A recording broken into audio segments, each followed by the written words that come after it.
हाँ जी सर। आप जब यहाँ पर ध्यान दीजिएगा ना सर, तो शुरू में तो आप देखिएगा तो इनिशियली तो आपके पास x नॉट वन बराबर है आपके पास two M D by Q one और x नॉट टू आपके पास बराबर है टू एम डी बाई के टू के, राइट। अगर आप इनिशियली यहाँ पर ध्यान दीजिएगा तो x नॉट वन आपका बराबर है two M D by Q one और x नॉट टू आपका बराबर है टू एम डी बाई के टू के, राइट सर, ये ट्रू। और जब हमने इस ब्लॉक ऑफ मास m को इक्विलिब्रियम पोजीशन से x नीचे लाए हैं, जब हमने इस ब्लॉक ऑफ मास m को इक्विलिब्रियम पोजीशन से x नीचे लाए हैं, तो ये स्प्रिंग में हम लोगों को एक्स्ट्रा एलोंगेशन मिला है x1 का और ये वाले स्प्रिंग में एक्स्ट्रा एलोंगेशन मिला है x2 का। जब हम लोग बेसिकली तो ये वाले ब्लॉक ऑफ मास m को इक्विलिब्रियम पोजीशन से x नीचे लाए हैं, तो ये वाले स्प्रिंग में हमारे पास एक्स्ट्रा एलोंगेशन मिला है बेसिकली यहाँ पर x1 का। अच्छा, और ये वाले स्प्रिंग में हमारे पास बेसिकली एक्स्ट्रा एलोंगेशन मिला है x2 का। तो हमारे पास रिलेशन क्या है, x बराबर है हमारे पास 2x1 प्लस 2x2। हमारे पास रिलेशन क्या है, x बराबर है हमारे पास 2x1 और प्लस है हमारे पास 2x2।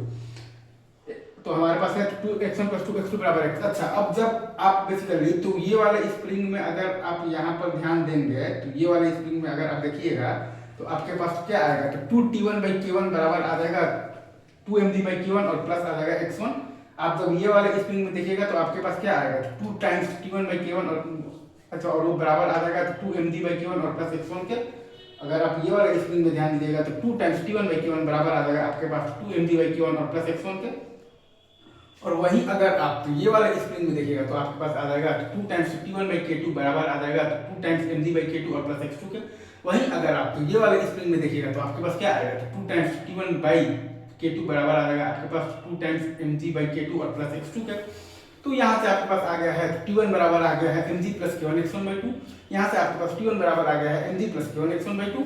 और आपके पास हाँ जी सर, तो आपके पास यहाँ पर आ गया है तो t1 बराबर आ गया है mg plus k2 x2 by 2। आपके पास यहाँ पर आ गया है तो t1 बराबर आ गया है mg plus k2 x2 by 2। और हम लोग जानते हैं कि k1 x1 बराबर होता है आपके पास k2 x2 के और x बराबर है आपके पास 2x1 प्लस 2x2 के। हमारे पास है x बराबर है हमारे पास 2x1 और प्लस है हमारे पास 2x2 और k1 x1 बराबर है हमारे पास k2 x2। ठीक है सर, हमारे पास है बेसिकली x बराबर है हमारे पास 2x1 और प्लस है हमारे पास 2x2 और k1 x1 बराबर है हमारे पास k2 x2 के। और t1 माइनस md बराबर m में है और हमारे पास क्या है, t1 माइनस md बराबर m में है। तो वहां से हमारे पास a बराबर आ गया है k1 into k2 into x by आ गया है 4 times k1 plus k2 into m। तो वहां से हमारे पास a बराबर आ गया है k1 into k2 into x और बाई आ गया है 4 टाइम्स k1 और प्लस k2 इंटू m। हमारे पास a बराबर आ गया है k1 into k2 into x और बाई आ गया है 4 times k1 plus k2 into m। हमारे पास a बराबर आ गया है k1 into k2 into x और बाई आ गया है 4 times k1 plus k2 into m। तो हमारे पास ओमेगा बराबर आ गया है under root of the k1 k2 by 4 times k1 plus k2 into m। हमारे पास ओमेगा बराबर आ गया है under root of the k1 k2 by 4 times k1 plus k2 into m। हमारे पास ओमेगा बराबर आ गया है under root of the k1 k2 by 4 times k1 plus k2 into m। तो हमारे पास t बराबर आ गया है 2 pi under root of the 4 times k1 plus k2 into m और बाई आ गया है k1 k2।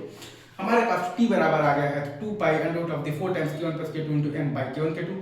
हमारे पास t बराबर आ गया है 2 pi under root of the 4 times k1 plus k2 into m by k1 k2। Easy, आगे बढ़े।